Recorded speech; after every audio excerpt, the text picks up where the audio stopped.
দর্শক, সবাই কেমন আছেন? সেই সবাই অনেক ভালো আছেন আল্লাহর রহমতে। আমিও ভালো আছি। গ্লুকোজ নাই। ঠান্ডা পানি আছে কতখানি? Half litre.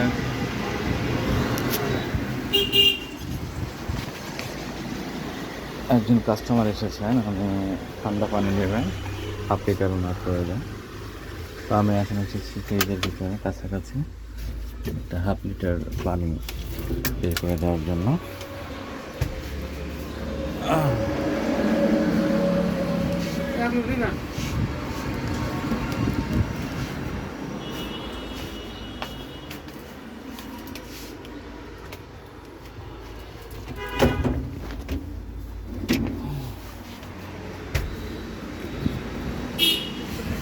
উনি আবার চেঞ্জ করলেন।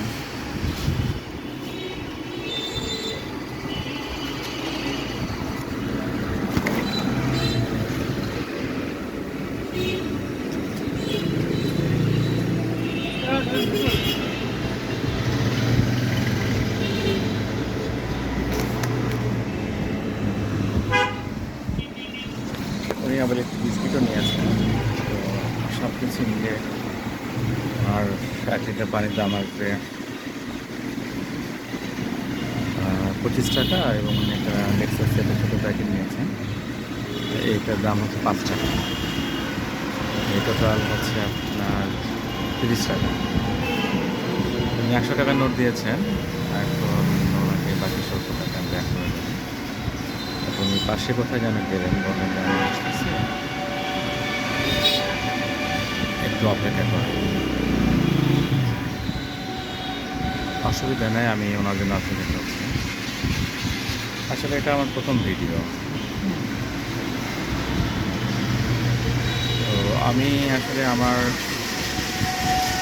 এটাকে গ্রোসারি শপ বা বাংলাদেশি বলি যারা মুদিখানা দোকান, এই দোকানটা আমি শুরু করেছি এটা আপনার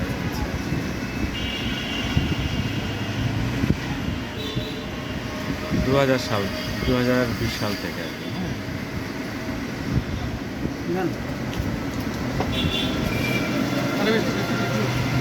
একটা না কয়টা নিচ্ছেন? ঠিক আছে, নিচ্ছি 5 টাকা দিচ্ছি।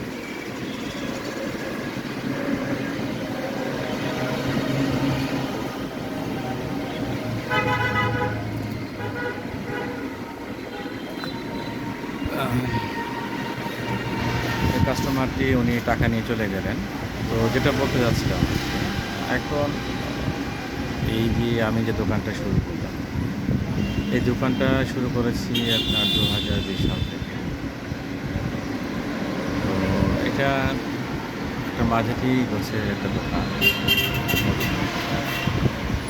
এই দোকানটা শুরু করেছি, আসলে এটা কোনো প্ল্যান ওয়েতে আসলে শুরু করা হয়নি। এখানে আসলে এর আগে আমার একটা অন্য ব্যবসা ছিল, একটা ডিলারশিপ ব্যবসা ছিল। আমি একটা কফির একটা ডিলারশিপ করেছিলাম, সেটার নাম ছিল হচ্ছে আপনার রিচ ক্যাফে।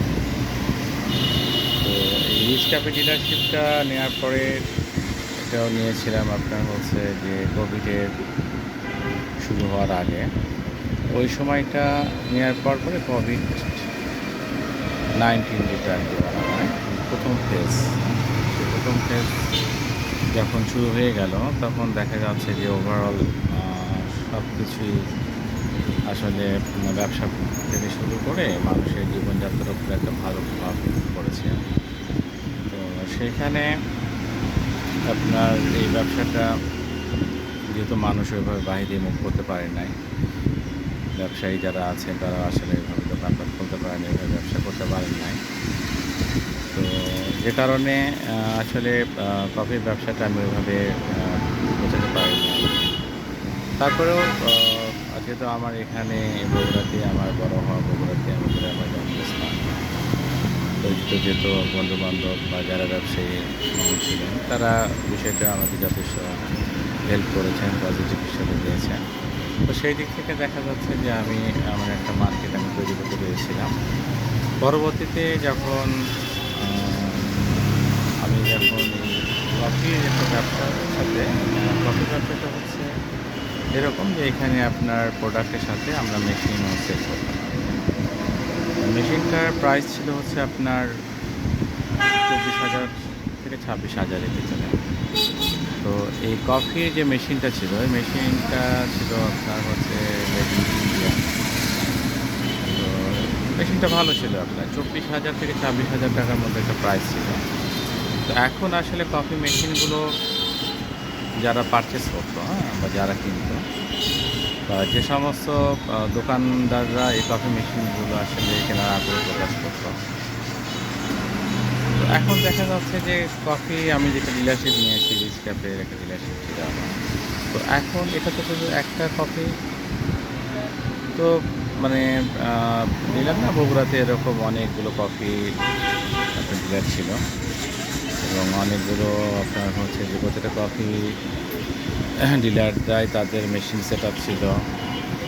দেখা যাচ্ছে কিছু কিছু মানে কোম্পানি তো মেশিনগুলো ফ্রি দিত, সেক্ষেত্রে টার্ম অ্যান্ড কন্ডিশন ছিল যে তারা তাদের মেশিনে অন্য কোনো প্রোডাক্ট ব্যবহার করতে পারবে না, যেমন হচ্ছে প্রাণের এই সুবিধাটা ছিল। বাট আমাদের দেখা যাচ্ছে রিচ ক্যাবে যে মেশিনগুলো প্রোভাইড করতো, তারা যে সুবিধাটা দিয়েছিল সেটা হচ্ছে যে এই 24,000 থেকে 26,000 যে প্রাইসটা ছিল, এই প্রাইসের ভিতরে তারা এই মেশিনটা যদি কেউ পারচেস করতো, সেখানে দেখা একটা ইনস্টলমেন্টের একটা সুবিধা দিত।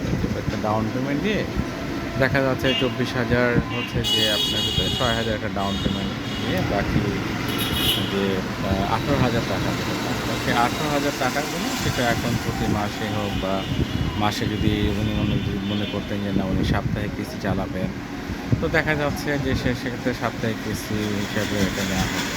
তো এই 18,000 টাকা প্রতি মাসে উনি 4,000 টাকা করে দেবেন। আর যদি উনি 500 দিতে না চান, তাহলে উনি প্রতি সপ্তাহে উনি 1,000 টাকা করে দেবেন। 1,000 টাকা করে দিলে তো মাসে 4,000 টাকা হচ্ছে। সো উনি ওনার মতো করে একটা সুবিধা মতো উনি এটা পেমেন্ট করবেন। তো এই সুবিধাটা আমরা দিয়েছিলাম আর কি, রিচকের পক্ষ থেকে এটা দেওয়া হয়েছিল। কিন্তু পরবর্তীতে যেটা দেখা গেল যে এই মেশিনগুলো নেওয়ার পরে তারা প্রথমে ডাউন পেমেন্টটা 6,000 টাকা দিত, কিন্তু পরবর্তীতে প্রতি সপ্তাহে 1,000 টাকা বা কোনো কোনো দোকানদার তারা হয়তো মাসে 4,000 টাকা, এই টাকাটা তারা ঠিক মতো দিতে চাইতো না। তারা বিভিন্ন ধরনের অজুহাত দেখাতো যে আজকে সেল কম, বা এই মাসে সেল হয় নাই, এই মাসে প্রবলেম, এই প্রবলেম, এইটা দোকানে খারাপ হয়েছে, আজকে দিতে পারবো না, কালকে দিই, বা দেখা গেছে যে হয়তো কালকে দিয়েছে, সেক্ষেত্রে 4,000 টাকা দেখাতে উনি হয়তো 2,000 টাকা দিয়েছে, বলছে 2,000 টাকা আরও এক সপ্তাহ পরে দেবে, এক সপ্তাহ পরে আবার 1,000 টাকা দিয়েছে। এগুলো আসলে প্রবলেমগুলো ওনাদের প্রবলেমগুলো বরাবরই ছিল। প্রবলেমগুলো আসলে ওনারা সবসময় মানে শুধু প্রবলেমগুলো আসলে মানুষ নেওয়ার সময় আসলে উনি এতটা ইয়ে করে না, যখন নেওয়ার সময় আমি 6,000 টাকা ঠিকই দিই। এর পরবর্তীতে যেটা আমরা দেখলাম যে না আসলে এইভাবে তো একটা প্রোডাক্ট দেওয়ার পরে সেটা তো একটা প্রাইস যেটা থাকে 24,000 টাকা দিয়ে যে আমরা সেল করি, তো 6,000 টাকা ডাউন পেমেন্ট দেওয়ার পরে বাকি 18,000 টাকাটা তো আসলে উনি যেভাবে দেওয়ার কথা সেভাবে উনি দিচ্ছে না, এবং সেটা শুধু একজন বা দুইজন না, এরকম দেখা যাচ্ছে ম্যাক্সিমাম এই প্রবলেমটা করতেছে। তো সেক্ষেত্রে তখন আমরা ডিসিশন নিলাম যে না, এভাবে আসলে সম্ভব না। আমরা মেশিন সেল করতে গেলে সেক্ষেত্রে আমরা আমাদের মানে পুরো টাকা দিয়ে আসলে মেশিনটা কিনতে হবে। তো সেই ক্ষেত্রে আমরা তখন চিন্তা করলাম যে না, মেশিন আমরা যেটা করব সেটা হচ্ছে যে মানে ওনাদের পুরো টাকাটা দিয়ে মেশিনটা নিতে হবে যদি কেউ মেশিন কিনতে চান।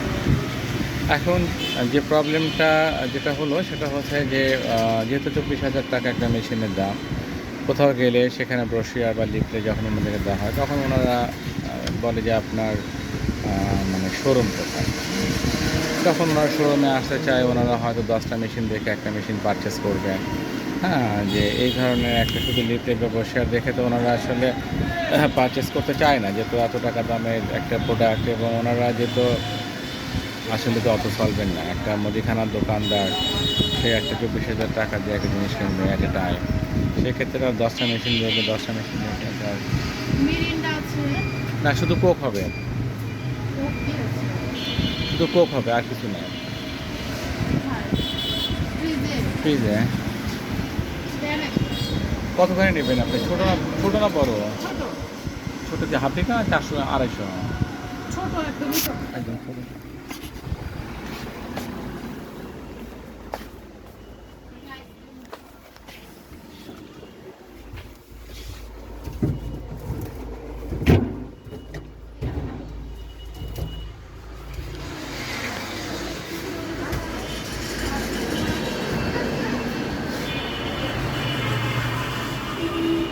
খুচরা নাই, খুচরা হবে না তো, খুচরাও তো নাই আমার কাছে। খুচরা নাই আমাদের।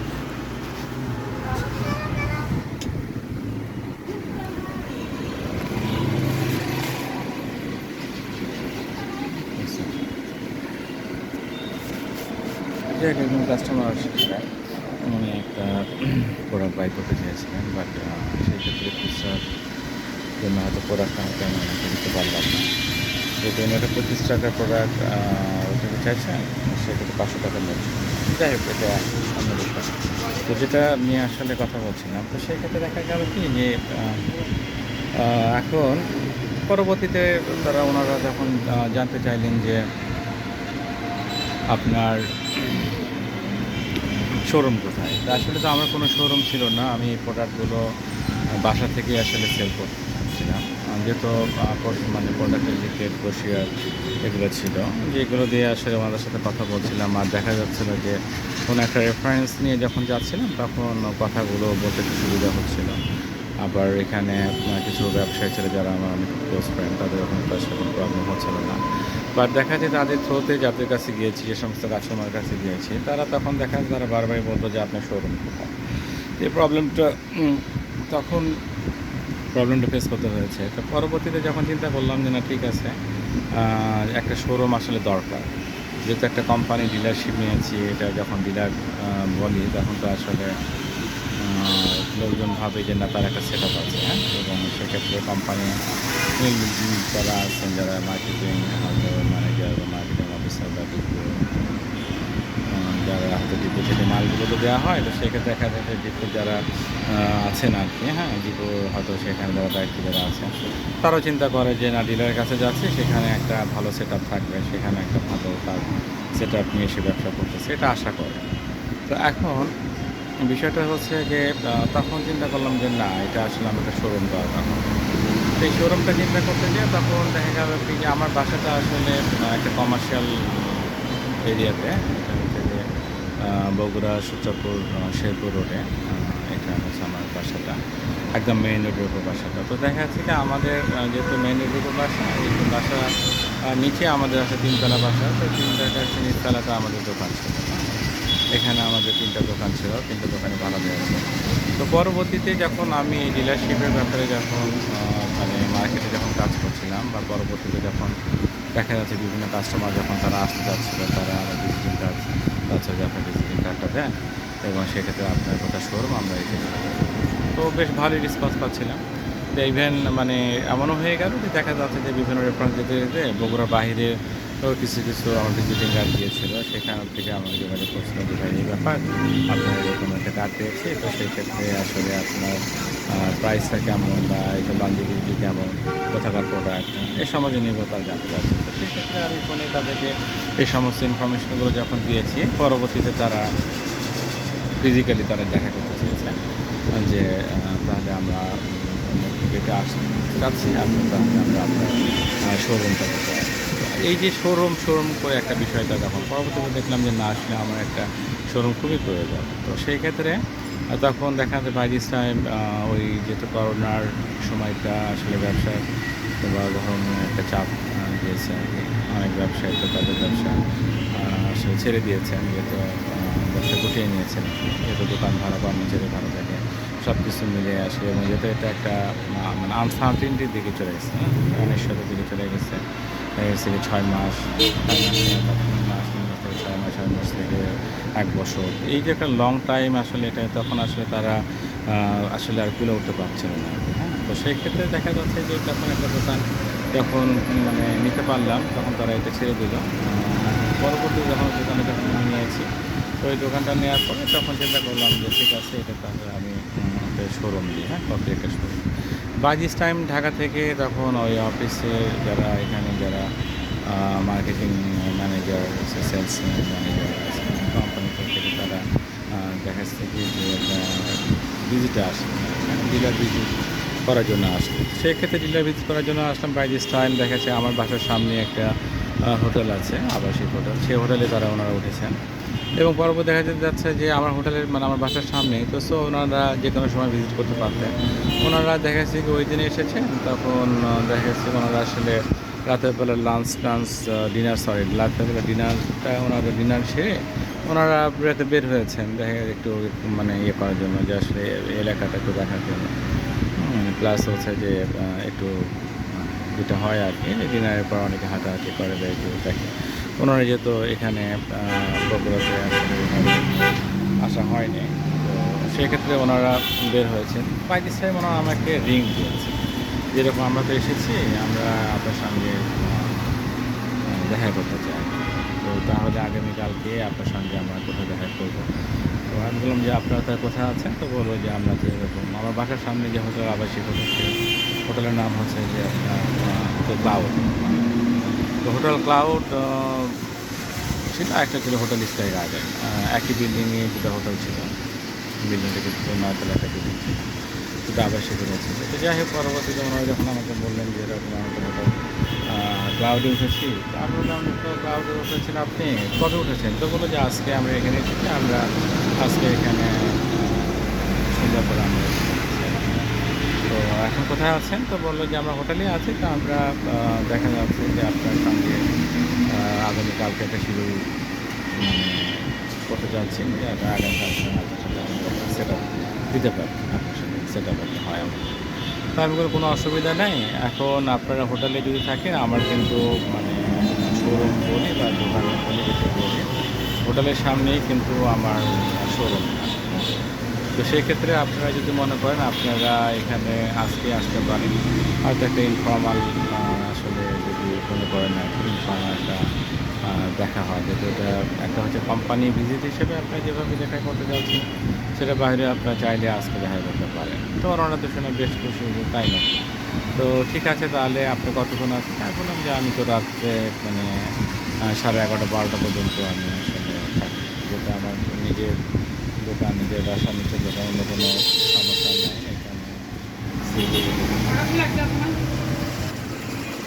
এখানে আপনার সিকিউরিটি থেকে শুরু করে সব কিছু ভালো, যেটা অন্য কোনো সমস্যা নেই। তো আমি দেখা যাচ্ছে চাইলে লেট নাইট পর্যন্ত থাকতে পারি। তো পরবর্তীতে ওনারা ডিনার সেরে ওনারা আসলেন রাত্রি 10টা 10:30 থেকে ওনারা আসলেন, আসার পরে তারপরে তো যাক সব কিছু মিলে ওনারা আমার শোরুমটা অনেক পছন্দ করেন, খুবই ভালো লেগেছে আপনার শোরুমটা। আমি বললাম যেটা আমার নিজেরই বাসা, নিজেরই আসলে এটা দোকান। তো এখন আসলে আমি এটাই চয়েস করছি যে না, এখান থেকে আসলে আমি আমার ডিলারশিপটা মেনটেন করবো। তো সেই ক্ষেত্রে ওনারা বেশ হ্যাপি ছিল আর কি। তো ওই রাতেই তখন অনেক গল্প হলো, সেই ক্ষেত্রে ওনারা সাথে অনেক অনেক আলোচনা হলো। তো এভাবে আসলে তারপরের দিন ওনারা যখন আর কিছু কাজ ছিল ওনাদের, তো সেক্ষেত্রে ওনারা তখন আচ্ছা, বাই দিস টাইম যেটা হয়েছে, আমাদের ডিলারটা আমরা আসলে পুরো বগুড়া সদর এবং আশেপাশের থানা যেগুলো ছিল, বগুড়া শহরের তো টোটাল 11টা থানা, এই থানাগুলো তো ওনারা আসলে কোনো আলাদাভাবে কোনো সাব ডিলার দেয়নি, সেটা আসলে আমাদের উপরে দায়িত্ব ছিল।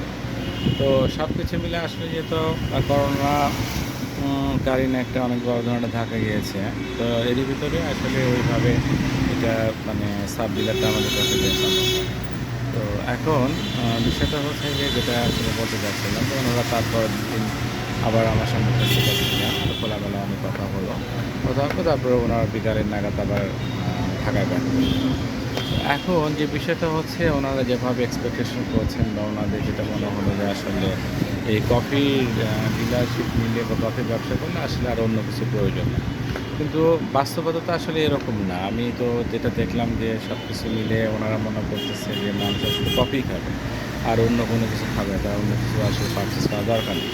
তো যাই হোক, এটা আসলে ওনাদের মানে কনসেপ্ট, ওনারা যেভাবে মোটিভেট করা দরকার সেটা ওনারা করতেছে। তো এখন আসলে আমি তো ব্যবসা করলেও তো আমার তো আই হ্যাভ ডিরেক্ট সেলস, আমার তো আসলে সেলসের একটা এক্সপিরিয়েন্স আছে। আমি তো কাস্টমার সার্ভিসে জব করছি, আমি জানি। তো সেই ক্ষেত্রে দেখা যাচ্ছে যে আমার ব্যাকগ্রাউন্ড একাডেমিক ব্যাকগ্রাউন্ডে আমি আসলে ম্যানেজমেন্ট থেকে পড়াশোনা করেছি। আমার একটা বিবিএ ম্যানেজমেন্ট ছিল, তো আমার ব্যবসা এবং পড়াশোনাটা যেহেতু আমার ব্যবসায়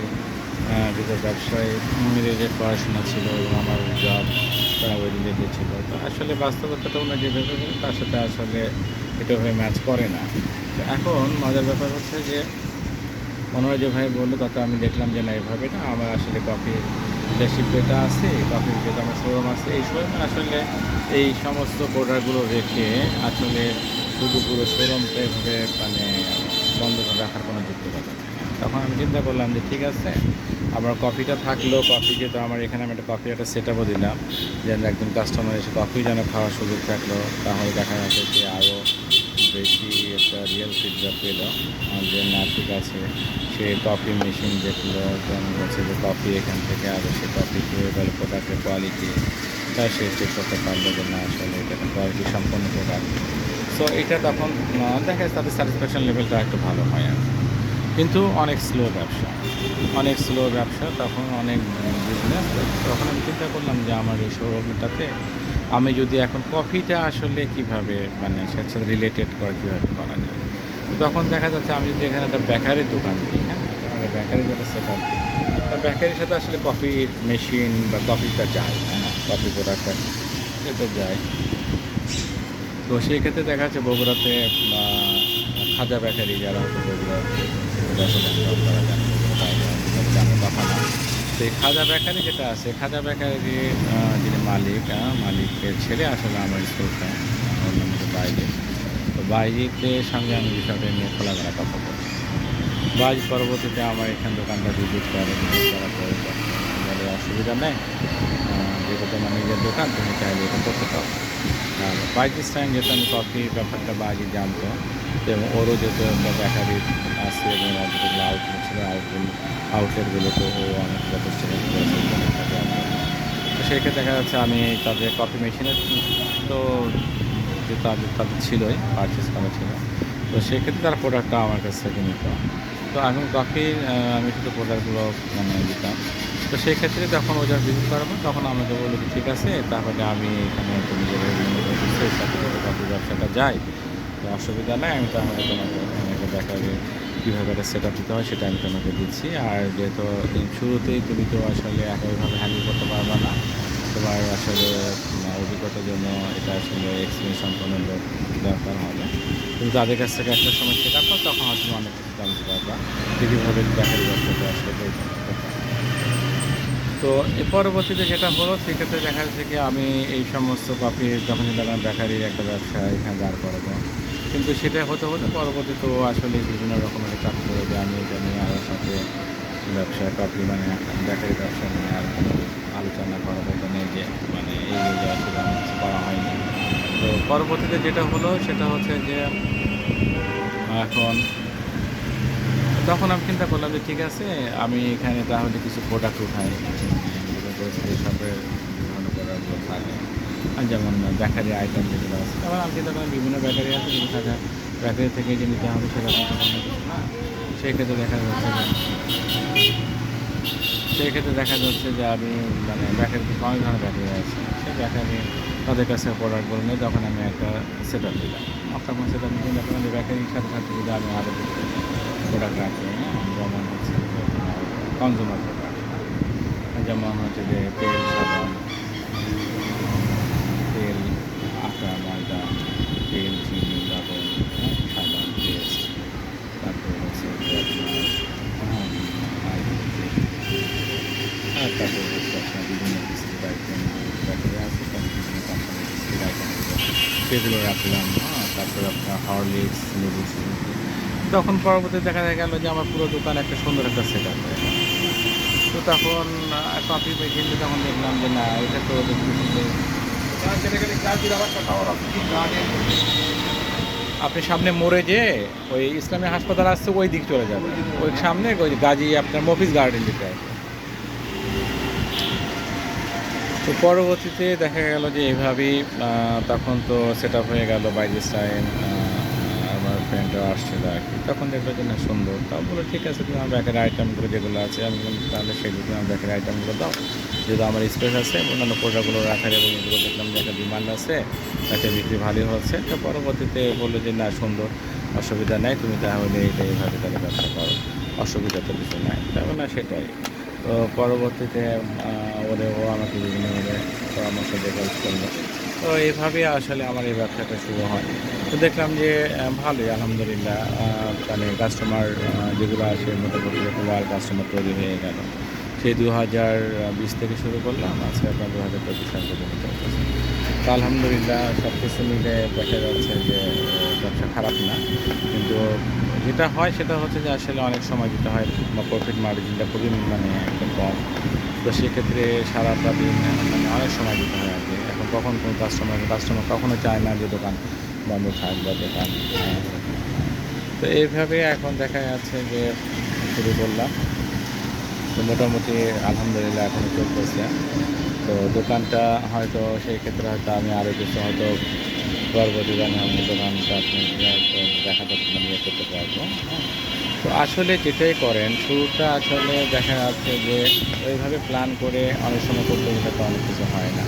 আবার অনেক কিছু হয়ে যায় সেটা হচ্ছে যে একটা সাথে আরেকটা সম্পর্ক থাকে, হ্যাঁ?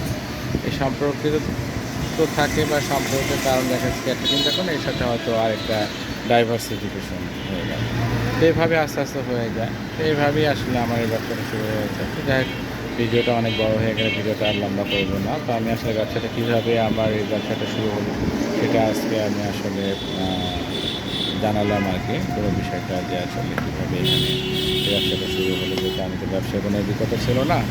আমি তো আসলে একজন চাকরিজীবী মানুষ ছিলাম। সেই চাকরিজীবী থেকে কীভাবে ব্যবসায় আসলাম, কীভাবে ব্যবসাতে আসার পর ব্যবসাটা আমার তৈরি হলো এবং আলহামদুলিল্লাহ সেই ব্যবসাটা এখনো চলতেছে। ব্যবসাটা ভালোই চলতেছে।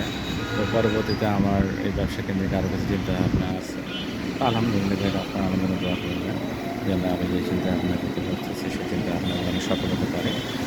বাকিটা আল্লাহর রহমত, আল্লাহর ইচ্ছা, আল্লাহ রিজিকের ফয়সালা যেটুকু করেন আরকি আলহামদুলিল্লাহ। তো আজকের জন্য সবাই ভালো থাকবেন। আসসালামু আলাইকুম ওয়া রাহমাতুল্লাহ।